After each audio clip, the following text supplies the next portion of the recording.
que aconteceu ontem no Tribunal Superior Eleitoral é muito simples. Inventaram uma inelegibilidade imaginária para me caçar. Hoje, tudo podia ser diferente.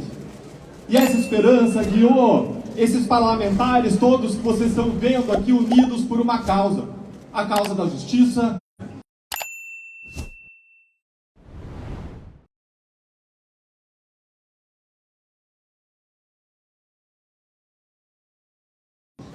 O que é mais difícil no Brasil?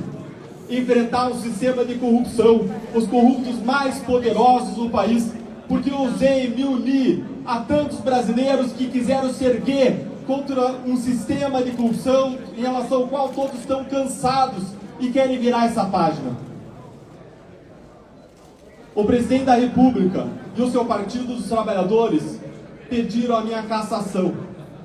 E eles conseguiram que 7 ministros superassem todos os pareceres e decisões unânimes anteriores e me cassaram, liderados por um ministro que já disse ao ministro Alexandre de Moraes na cerimônia de diplomação do Lula: missão dada, missão cumprida.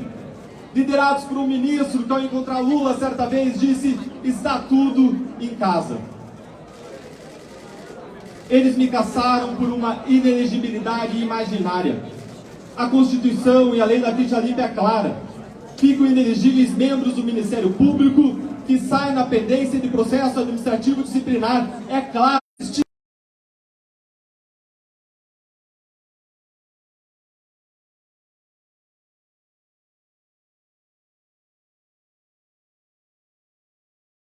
Tem algum procedimento disciplinar. Uma segunda suposição de que algum poderia gerar condenação. Uma terceira suposição de que alguma condenação poderia ser a demissão. E uma quarta suposição de que eu sabia tudo isso, como no Minority Report em que você...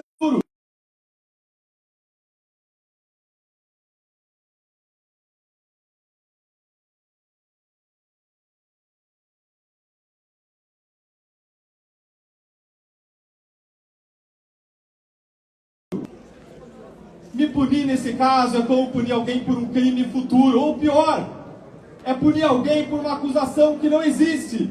É punir alguém por uma condenação que ainda não existe. E em relação a mim, eles inverteram a presunção, especialmente quando ela atingiu os seus políticos corruptos de estimação. E como diz a Bíblia, até quando os maus continuarão alegres?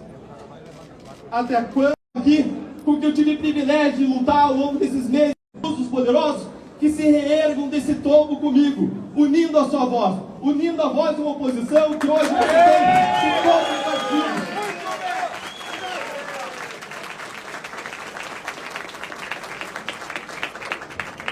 Hoje eu vi que eu atingi o meu objetivo quando um assessor do meu gabinete chegou perto de mim e disse: Deltan, eu posso perder o cargo de assessor, eu posso perder a remuneração, mas eu não vou deixar de trabalhar com você, ainda que seja de graça. Porque o que eu vi aqui ao longo desse tempo todo é que você luta por um propósito, porque você luta genuinamente por uma transformação. E é por isso que eu convido todos a lutarem por uma transformação.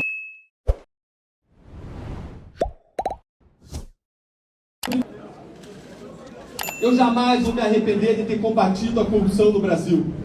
Jamais. Aqui no Congresso eu combati o bom combate com orgulho, com honra, ao lado desses parlamentares que vocês veem aqui na frente. E nós, com um tombo, vem um reerguimento, e um reerguimento com vocês, com a sociedade, e com esse conjunto de parlamentares que luta unido, senadores que honram o seu cargo, deputados que lutam unidos por justiça e que lutam unidos por liberdade.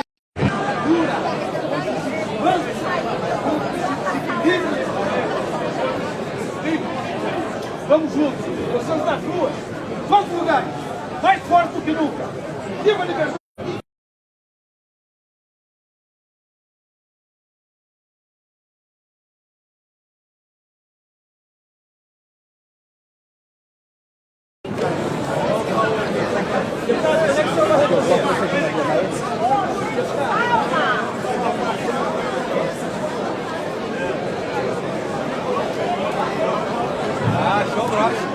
Tranquilo, caminheiro.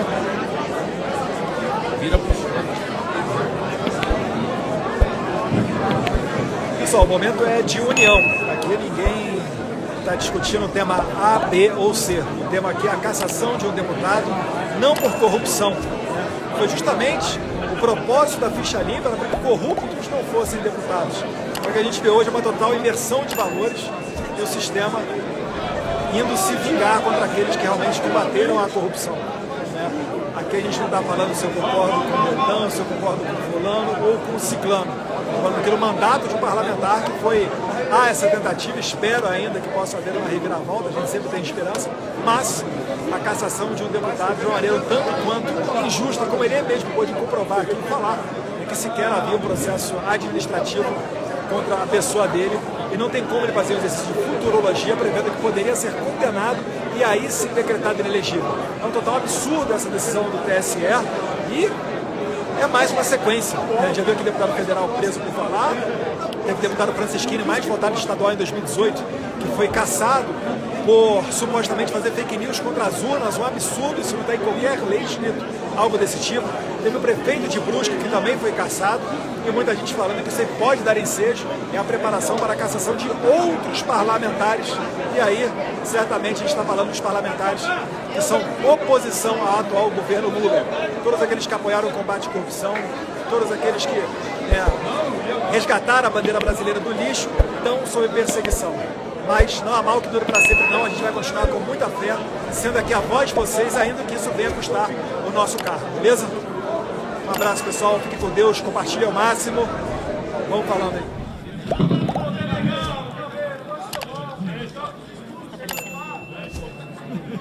O que aconteceu ontem no Tribunal Superior Eleitoral é muito simples.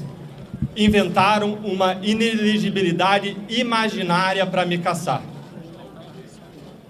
Hoje, o sistema de corrupção, os corruptos e os seus amigos estão em festa. Gilmar Mendes está em festa. Aécio Neves está em festa. Eduardo Cunha está em festa. Beto Richa está em festa. A verdade é uma só.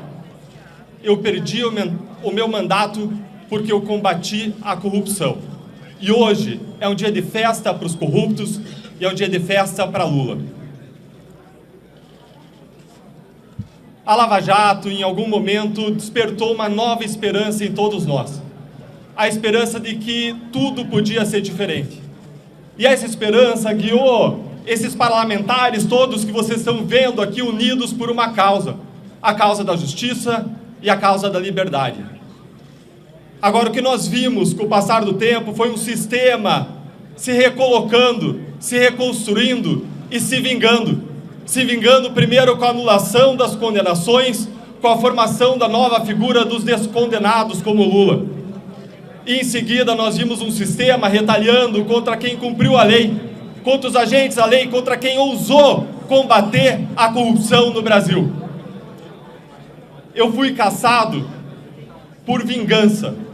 Eu fui cassado porque eu ousei o que é mais difícil no Brasil: enfrentar um sistema de corrupção, os corruptos mais poderosos no país, porque eu ousei me unir a tantos brasileiros que quiseram se erguer contra um sistema de corrupção em relação ao qual todos estão cansados e querem virar essa página. O presidente da República e o seu Partido dos Trabalhadores pediram a minha cassação. E eles conseguiram que 7 ministros superassem todos os pareceres e decisões unânimes anteriores e me cassaram, liderados por um ministro que já disse ao ministro Alexandre de Moraes na cerimônia de diplomação do Lula: missão dada, missão cumprida. Liderados por um ministro que, ao encontrar Lula certa vez, disse: está tudo em casa. Eles me cassaram por uma inelegibilidade imaginária. A Constituição e a lei da ficha limpa é clara. Ficam inelegíveis membros do Ministério Público que saem na pendência de processo administrativo disciplinar. É clara, é objetiva. Existia algum processo administrativo disciplinar? Não, nenhum, zero. Mas eles construíram suposições. Uma primeira suposição de que reclamações poderiam se converter em algum procedimento disciplinar. Uma segunda suposição de que algum poderia gerar condenação. Uma terceira suposição de que Alguma condenação poderia ser a demissão e uma quarta suposição de que eu sabia tudo isso, como num Minority Report em que você sabe o futuro.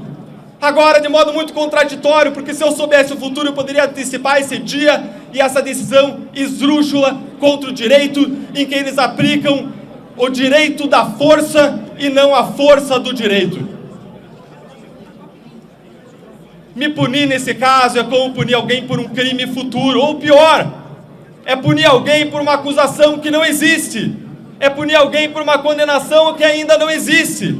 E em relação a mim, eles inverteram a presunção de inocência, que beneficia tantos corruptos com recursos infinitos, mas para quem combate a corrupção, o que vale é a presunção de culpa. Eles inverteram a presunção de inocência e transformaram em presunção de culpa, ao arrepio da lei. O Tribunal Superior Eleitoral disse que eu fraudei a lei, mas foi o Tribunal Superior Eleitoral que fraudou a lei e fraudou a Constituição, ao criar uma nova inelegibilidade contra a lei e contra o que diz a Constituição, que em decisões unânimes, o próprio TSE, que na doutrina unânime, toneladas de textos escritos dizendo que restrições a direitos fundamentais, que restrições a direitos políticos jamais podem ser elasticidos, jamais podem ser interpretados de modo extensivo, de modo ampliativo, com analogia, e foi exatamente o que eles fizeram, fraudando a lei, fraudando a Constituição para me punir. Eu perdi o mandato para evitar um suposto processo disciplinar que nunca existiu.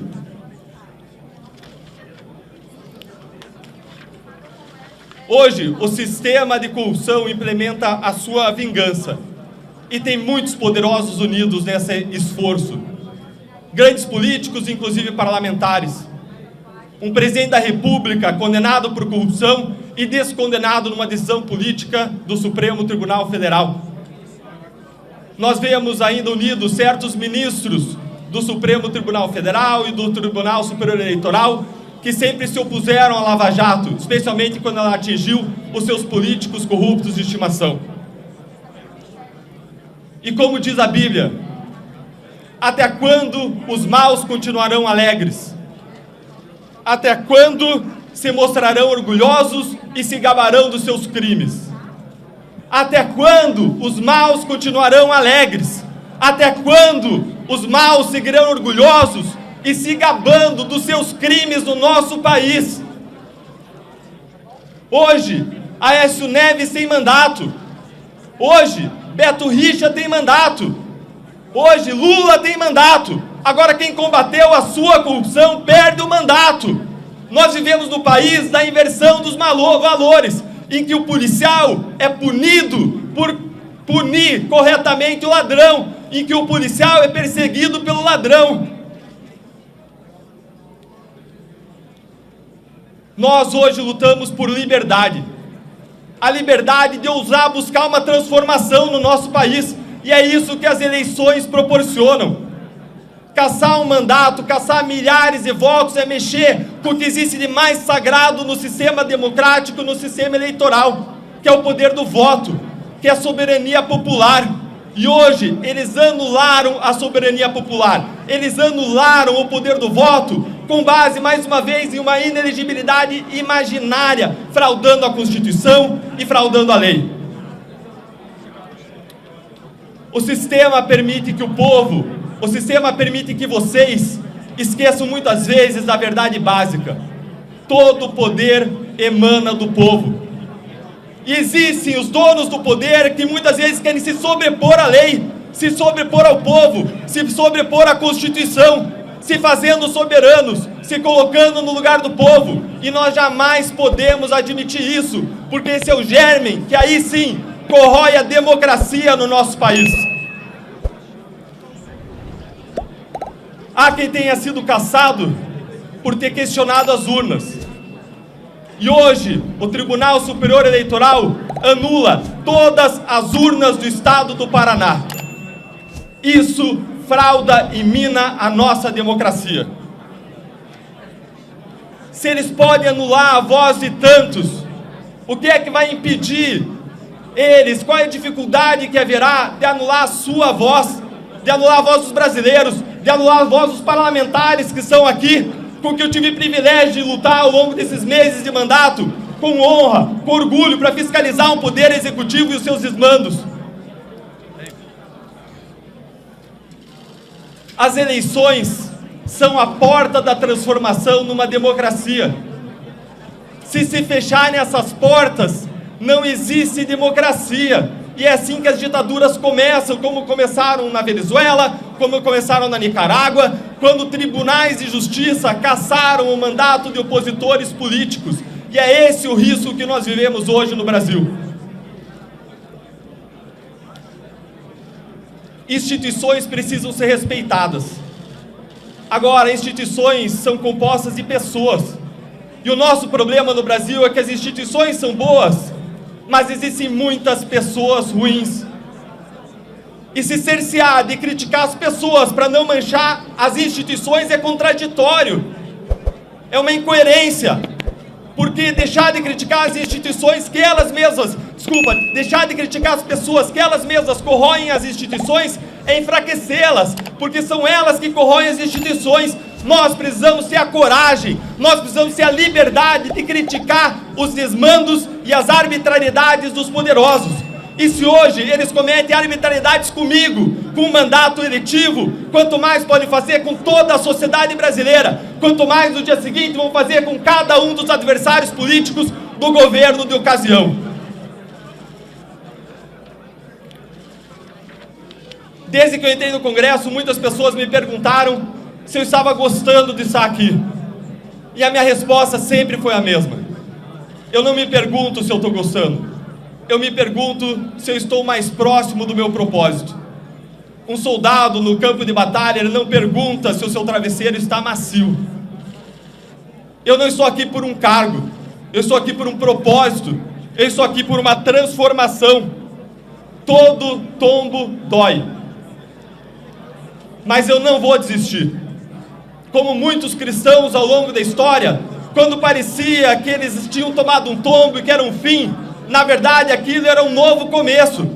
E hoje é um novo começo para a minha voz. Com esse tombo eu convido que todos que lutam contra a quebra da liberdade, contra a quebra da democracia, contra os abusos poderosos, que se reergam desse tombo comigo, unindo a sua voz, unindo a voz de uma oposição que hoje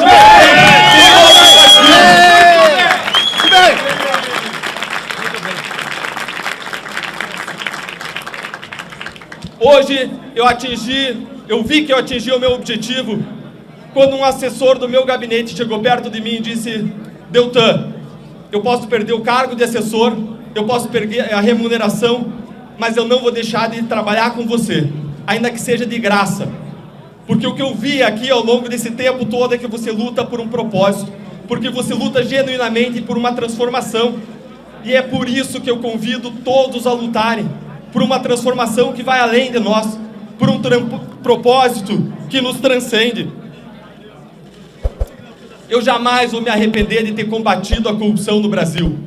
Jamais. Aqui no Congresso eu combati o bom combate com orgulho, com honra, ao lado desses parlamentares que vocês veem aqui na frente. E nós vamos seguir lutando. O cargo é apenas um instrumento para lutar por transformação. Agora o principal é a voz dos brasileiros que estão conosco. Nós precisamos que os brasileiros ergam a sua voz, que eles reconheçam o seu poder que está nas suas mãos, que é o poder que é a chave para a transformação. E nós não vamos permitir que as portas dos votos, que as portas das eleições sejam fechadas. Nós não vamos permitir que minem, que ataquem a nossa democracia. Nós não vamos permitir que minem e ataquem as nossas liberdades. Nós não vamos permitir que esse governo siga praticando desmandos e praticando corrupção. O poder que os tribunais têm de me atingir, o poder que os tribunais têm de me derrubar, é o mesmo poder que tinham os irmãos de José quando venderam o escravo para o Egito. É o mesmo poder que tinha o rei da Babilônia quando colocou Daniel na cova dos leões. O poder que eles têm ao me caçar é o mesmo poder que Pilatos tinha ao mandar Jesus para a morte. Essa história não acabou. Esse capítulo não é o capítulo final. Com um tombo vem um reerguimento, e um reerguimento com vocês, com a sociedade e com esse conjunto de parlamentares que luta unido, senadores que honram o seu cargo, deputados que lutam unidos por justiça e que lutam unidos por liberdade. Martin Luther King disse que o que mais o preocupava não era o grito dos maus, não era a crueldade dos cruéis, mas era o silêncio dos bons. E hoje eu vejo aqui parlamentares que não vão ficar silentes. Hoje eu não vejo silêncio aqui, porque nós vamos lutar por justiça e por liberdade. Muito bem. Muito bem. Muito bem.